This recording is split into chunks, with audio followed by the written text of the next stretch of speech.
Alright, what's going on, guys? I figured I'd give you guys a little bit of a break from the jet boat videos and the nature stuff. Figured a little bit of an explanation on our Beavertail here is in order.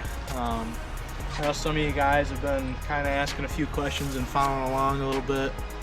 We decided to pick up one of these layout boat blinds. It's kind of a combo, 2-in-1. It's awesome. It's a 8-foot, about 41-inch wide little layout boat. For a size comparison,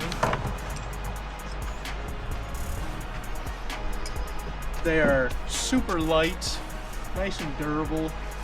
You can definitely get in a lot of places, motor or paddling, that, you know, normally a blind just wouldn't really make sense, you know. We decided to go ahead and put this floor in here. You can see it still removable. It's in 4-section panels. Let me rephrase that. It's in 3-section panels here. So if you ever have to take it out, you can literally unscrew these right from the frame rails that run up through here. Give you guys a little bit of a better idea of what we're working with here.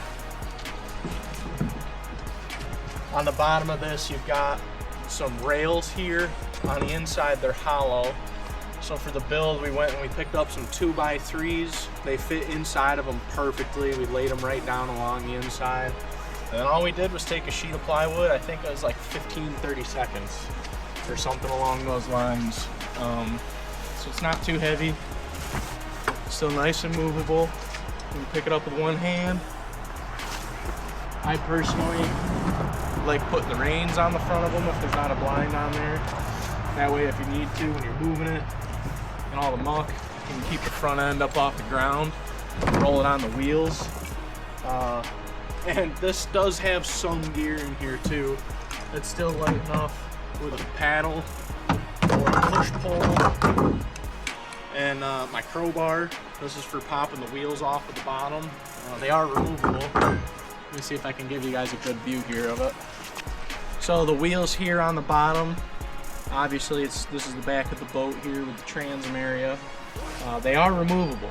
They're a little bit of a pain. That's why I carry the pry bar, or crowbar, whatever you choose to call it.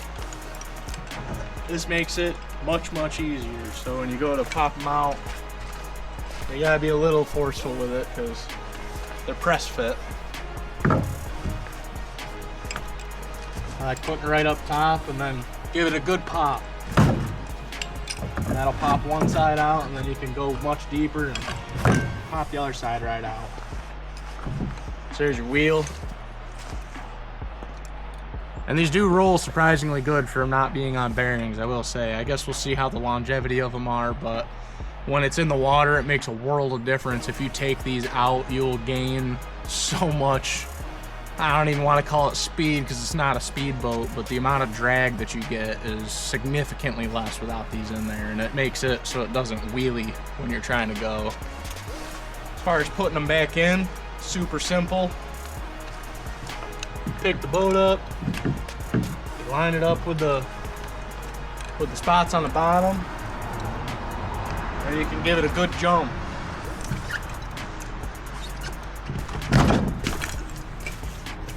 Simple as that, right back in there. Alright, so it's as easy as that, taking the wheels in and out. Really not a big process. Might be a little bit difficult in the dark, but it's doable, you know. As far as the floorboard, we only put that in there just because the bottom of these, they're real flexible. It's thin plastic. It's like a kayak, but it's 3 times as wide, basically.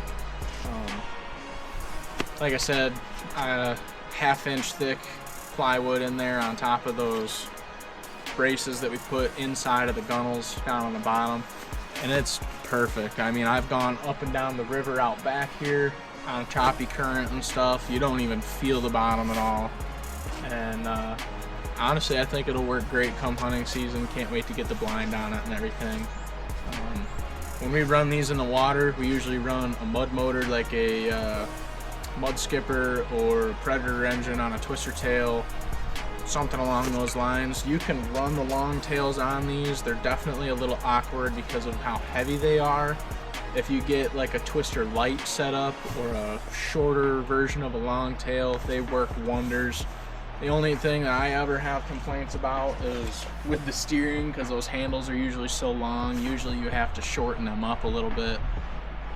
If you're a guy that works on stuff all the time and you got welders, or you're used to fabricating stuff, it's like a 20-minute ordeal, nothing crazy.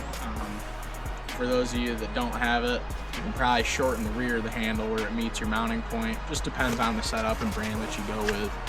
But I think these things are great. They're incredibly stable, and I honestly have no complaints about it so far, especially with how light and mobile it is. The only thing that's difficult is figuring out where you and your gear goes once you get positioned in there, but as soon as you're out on the water, these things are a blast. Coming up soon too, we're going to be getting some parts for this thing as well. It's kind of be a little bit of a hunting rig, and in the off season we might use it for bow fishing just because it is so stable.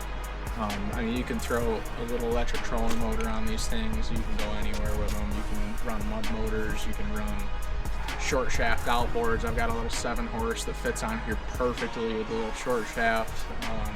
They're incredibly versatile, honestly. You can use them for just about any situation you find yourself in. Once parts get here, we're going to be putting some lights on the front, a couple interior courtesy lights for when you're looking for all your gears and your shells and all that stuff that you got on the bottom of the boat. Maybe a bilge pump. We'll see how far in depth we will go. I really don't want a big battery in there to have to run it all day. Kayaks nowadays, if you're getting the 14-footers or something along the lines of like a sneak boat version of a kayak, they can definitely get upwards of 500, 600 or more even for some of those kayaks or sneak boats. This was 500 bucks. If you get them shipped, they're usually closer to 700 freight shipping. But for something the price of a kayak, it's 8 feet long, plenty wide and stable. You can slap a motor right on it. You can have right around $1,000 into a running engine and twister setup with this boat. And even with the motor on it, you can still pick them up and roll them. And one-handed, these things are incredibly mobile as far as something that you could drive with a motor on. So,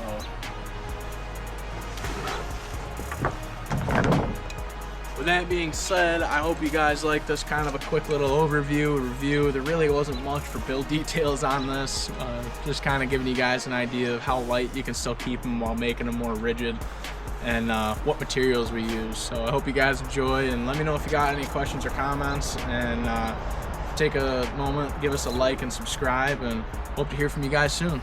Thanks.